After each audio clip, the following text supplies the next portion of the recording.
Hello, I'm David Tony, Head of Global Sales for Neodent. I have the opportunity to sit down today with Dr. Carlos Araujo, clinical professor at the University of São Paulo, as well as a practicing clinician.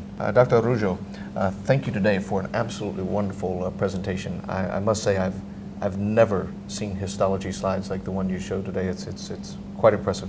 Could you tell us a little bit about your history with Neodent?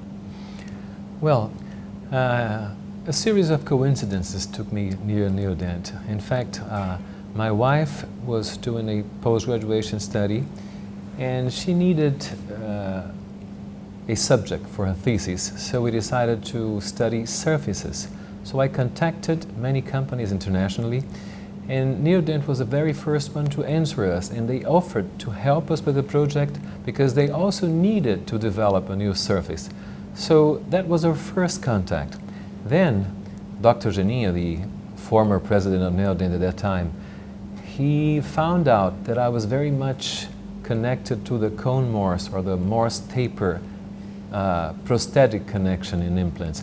And so he invited me for us together to try to develop a Brazilian system with a cone Morse connection. And then we started to work together, and it has been like this for the last 13 years. And if you were to summarize what you think the clinical benefits are of the cone Morse connection, how would you categorize them in terms of? I was always very excited with this system since I met it in 1996, because it starts from the point that looking from the patient side, you don't have any smell, you don't have any bad breath, so that's amazing for the patient to know.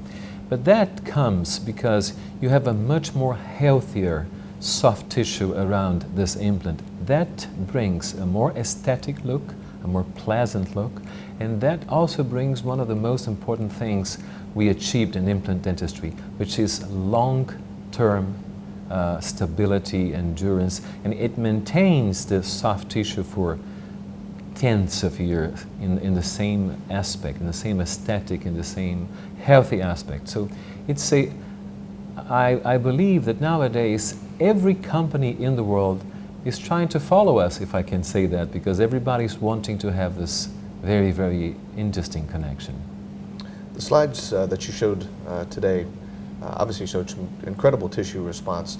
One in particular I've not seen before was you showed a slide that had epithelial attachment to the abutment. Was that a fluke? Was that a one-off type of thing, or are you prepared to say that you can consistently get soft tissue attachment to abutments? Thank you for this question, because this is one of the points I most adore. Indeed, it's a frequent and it's a routine finding. As soon as we learn that the implant, when you have this very stable and very clean connection, the implant can be installed subcrestally, what means under the bone level, then automatically all the tissues get organized in a different way compared to what we saw before in conventional implants. So you will consistently have bone covering the top of the implant, and so all the other tissues that we studied for years and tried to improve their connection to the implant, now we can connect them to the abutment. So the next step is to develop an even better abutment so that we can take advantage of these findings. In Brazil, I was quite surprised and intrigued to learn that not only is immediate loading standard protocol for implants, but you go to the final abutment, a standard final abutment routinely in Brazil. What does that mean clinically for your patients that you do that? That's another very interesting point. We found out that because hard tissue organizes itself in contact with the abutment, if you place an abutment, as we did in a routine basis before, or if even worse, if you are used to take an impression of the implant and send it to the lab, you are going to have to switch components many times on top of that implant.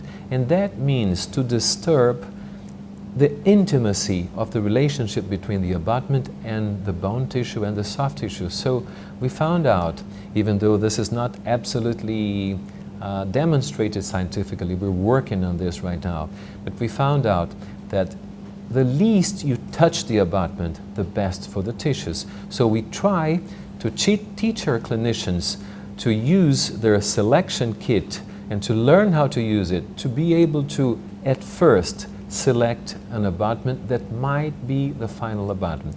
And that, with little training, becomes easy, becomes something that any clinician can do.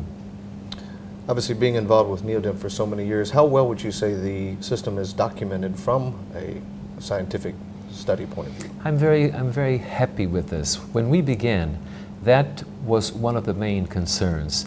But I had the opportunity to conduct several studies, and we organized a group in Brazil and also abroad to start a very strong project in terms of conducting studies to support the system. Now I think we have a very good documentation. We have publications in several impact journals. So right now I think we have a completely mature system in all terms, clinical terms and scientific terms. Well, outstanding. Well, I must say, I congratulate you again on a wonderful presentation. I think some slides and some histology were shown today that no one has seen before, so you enlightened a number of people today, and it was extremely well received. So I want to thank you again very much for traveling to the UK for this presentation. Thank you very much for being here. Thank you.